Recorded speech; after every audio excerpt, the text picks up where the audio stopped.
dibom Hiroshima Nagasaki. Jadi Jepang ditarik mundur semuanya. Ini kalau orang pada nanya, ini siapa Pak? Ini kan Bung Karno, Bung Hatta, Mas Subarjo, Maeda. Ini siapa Pak? Kalian bisa lihat di situ ada patung 3. Bung Karno sebagai yang nulis, Bung Hatta dan Bapak Ahmad Subarjo menuangkan pikirannya, idenya gitu. Artinya 05 tahu nggak? Ada yang tahu? Nggak tahu. Kenapa 05? Padahal kan waktu itu tahun 45 ya.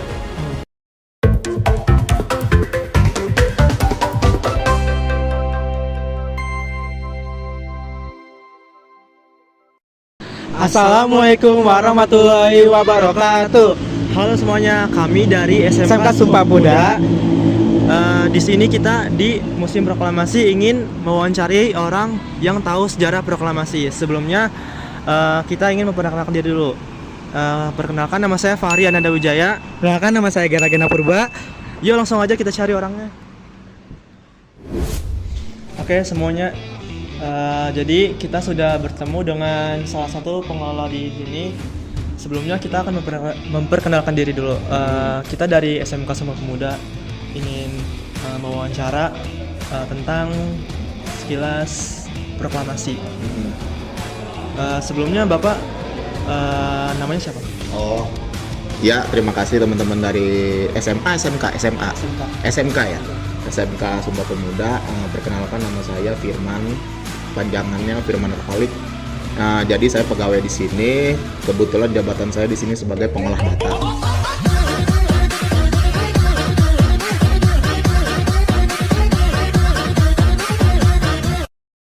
Nah, di jabatan saya walaupun pengolah data, tapi insya Allah saya bisa memberitahu kalian tentang sejarah gedung ini berdiri dan peran gedung ini bagi bangsa Indonesia gitu.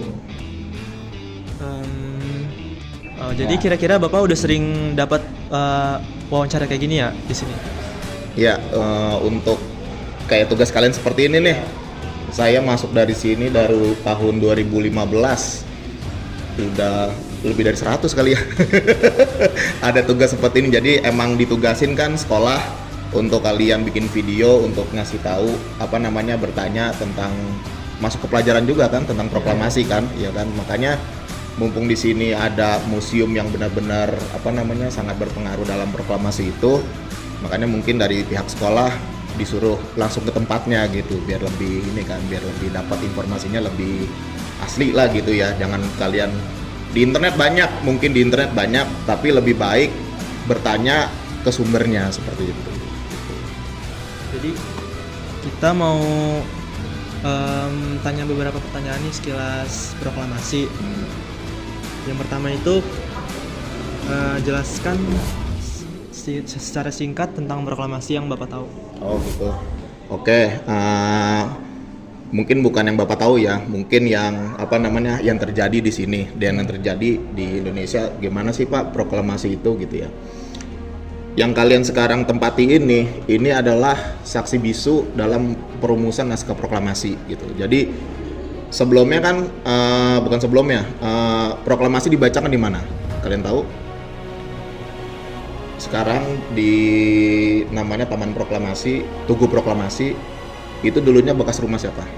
Bung Karno di situ. Nah, proklamasi dibacakan di situ. Tapi kan kebanyakan belum tahu proklamasi itu dibikinnya seperti apa gitu ya. Jadi pada tanggal 16 Agustus malam ya, kan dibacain 16 Agustus malam ya, Bung Karno, Bung Hatta dan Bapak Ahmad Subarjo itu mencari tempat untuk merumuskan naskah proklamasi.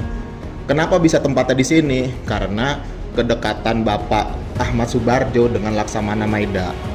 Laksamana Maeda dengan Bapak Ahmad Subarjo dulu itu ibaratnya satu alumni kuliah di Belanda gitu. Nah, ketika itu Bapak Ahmad Subarjo langsung ngubungin Maeda, boleh nggak minjem rumahnya gitu ya untuk perumusan naskah proklamasi, kata dia gitu. Oh yaudah silakan pakai saja.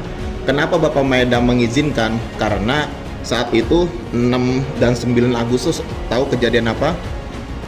Dibom Hiroshima Nagasaki. Jadi Jepang ditarik mundur semuanya.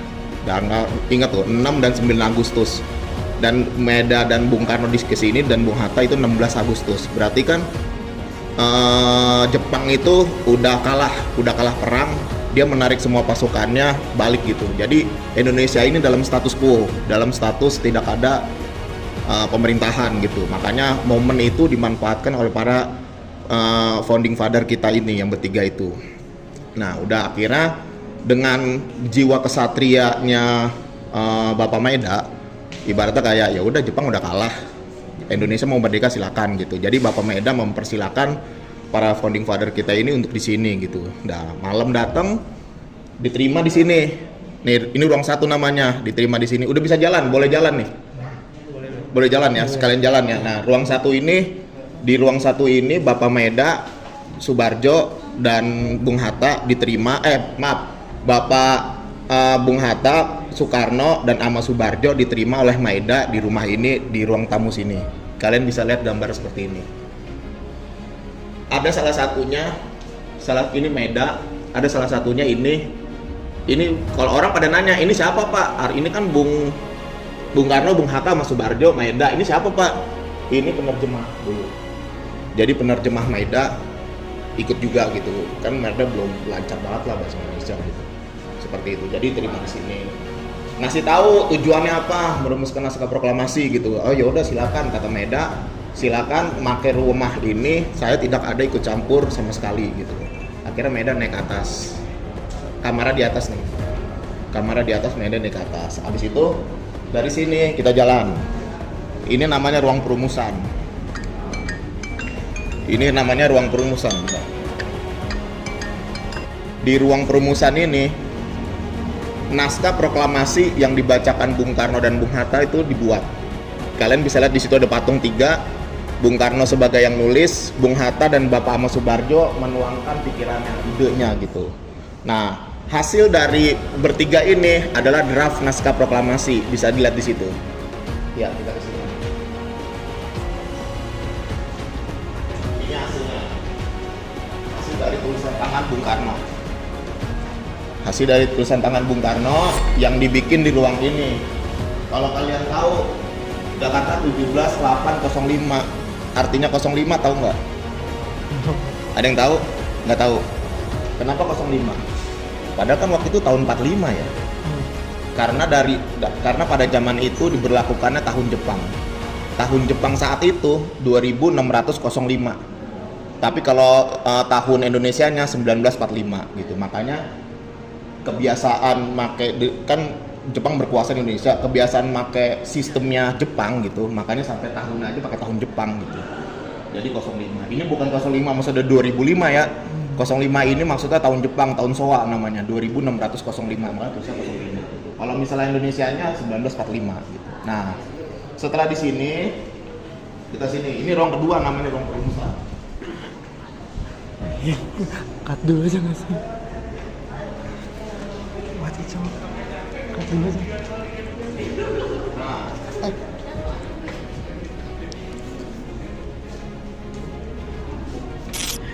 oke, di sini namanya ruang pengetikan. Nah, saat tadi disetujui, bukan disetujui, draftnya udah ditulis, Bung Karno dan Bung Hatta dan Ama Subarjo minta tolong kepada Bapak Sayyidul Melik untuk mengetiknya.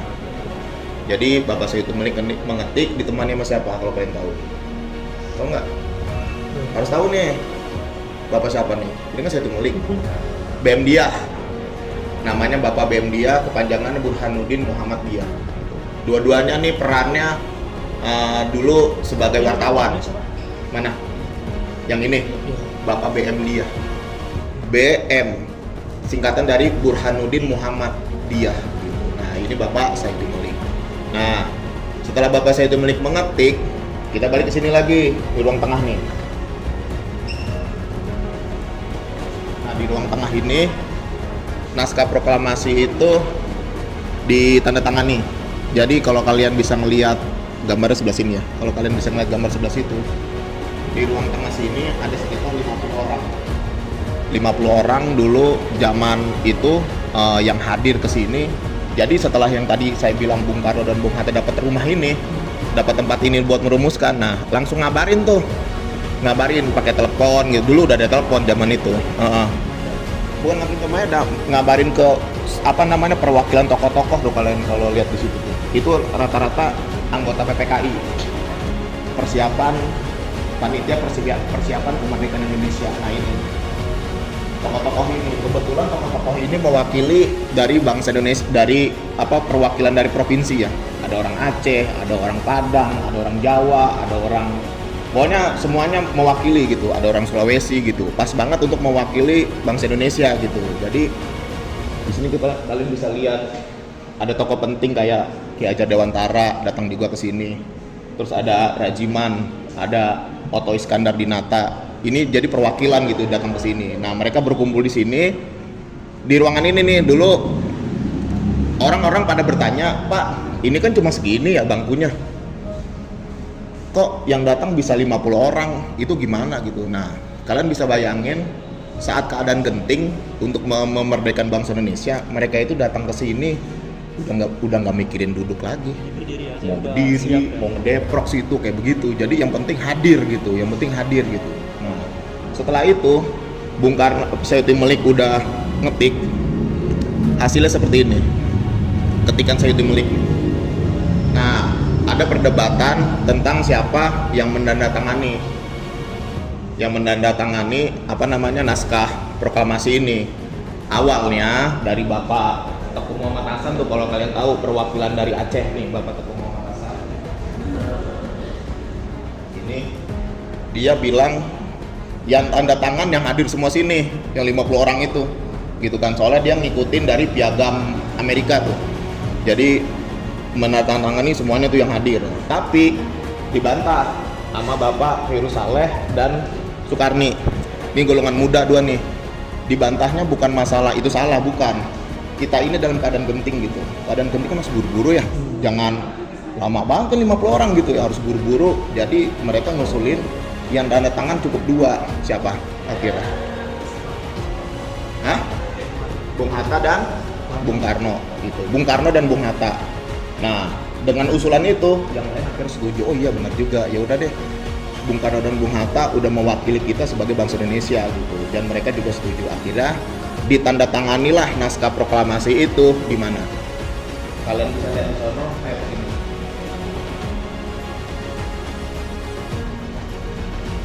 Nah, ditandatangani di atas piano. Kalian sempat nanya-nanya nggak, Pak, kok ada piano sih di pojok gitu? Iya kan? Sempat. Sebenarnya piano ini sebenarnya nggak kita hadirkan juga nggak masalah gitu. Tapi momennya ada piano ini, itu momennya penting juga. Nggak taunya Bung Karno dan Bung Hatta tanda tangannya di atas piano. Sebagai tanda Iya. bukti. Jadi gini, kalian bisa bayangin di sini orang banyak 50 orang. Bung Karno berdiri di sini, Bung Hatta. Ya udah, mereka udah sepakat yang tanda tanganin Bung Karno dan Bung Hatta gitu. Oke, kita tanda tangan. Mau cari tempat alas buat tanda tangan di mana paling deket? Piano. Nggak mungkin ke meja situ kan, orang banyak gitu, misalnya minggir gitu, nggak enak kan. Wah yaudah saya tanda tangan dulu, udah ke atas piano. Makanya gitu, alasan ada pianonya gitu ya, apa sejarahnya gitu. Di situ udah ada ilustrasinya. Jadi di tanda tangani oleh Bung Karno dan Bung Hatta di atas piano. Nah setelah di tanda tangani, akhirnya dibacakan keesokan harinya, tanggal 17 itu. Jadi awalnya mau dibacain di lapangan Ikada. Lapangan Ikada tuh sekarang apa? Monas. Monas kan gede tuh. Ya, ini aneh apa namanya? Nah, tadinya mau di situ. Kabar dibacain proklamasi itu awalnya di Monas, di Ikada itu. Nah, berubah pagi tanggal 17 itu berubah. Akhirnya Bung Karno mikir di Monas itu, kalian nggak kalau di Monas, ini Monas banyak kantor ini kan, kantor pemerintahan dan kantor militer. Ya, ada kalau sekarang nih ada apa namanya kantor militer siapa, angkatan darat gitu kan sekitar Monas tuh. Nah itu dulu ditempati oleh tentara Jepang gitu. Nah ngeri ada bentrokan. Jadi Bung Karno nggak mau nanti saat bacain proklamasi masyarakat kumpul situ semua, orang Jepang kayak wah apa nih, misalnya kayak demo gede-gedean atau apa, ngeri bentrokan gitu. Makanya Bung Karno akhirnya mengusulkan udahlah di rumah saya aja katanya gitu.